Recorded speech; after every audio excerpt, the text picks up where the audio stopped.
Get into a little bit of your background. Let's start here.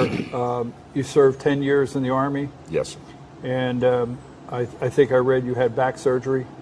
Yeah, I'm 6 discs shy of a full spine, 3 down below and 3 up top. I do have a disability rating.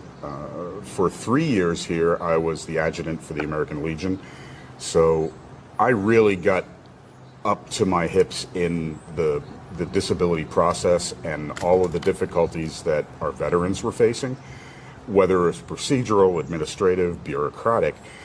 It just seemed that there was far too many hurdles in their way to get them to what they deserved. So by going through that process repeatedly with different veterans in the Legion, I became very familiar with, on a personal note, with the VA process. And that is one of my top priorities, is veterans getting what they deserve. Just recently, I believe yesterday, Ruben Gallego, the senator from Arizona, pushed forth a bill to make sure that veterans' back pay doesn't get rescinded, and I can't praise him enough for that. So veterans are a very significant portion of the population in this district. They're my kinfolk, and I'm now reaching retirement age, so the older population is another significant segment. But then just by and large, the people in this district, in the state, as a whole, we're just not getting served, at least not to my satisfaction. Well, let me ask you this. I tell you what I really found some interest in is 45 years investigative journalism. I found interest in that. Tell me a little bit about that. Well, I started in the Army. My first 3 years, I had one of those jobs I can't talk about. Wow, okay.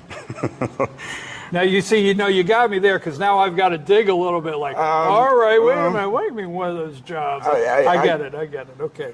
But when I finished that portion of my Army service, I was reporting to a Navy captain, and he sent me to journalism school in Indianapolis.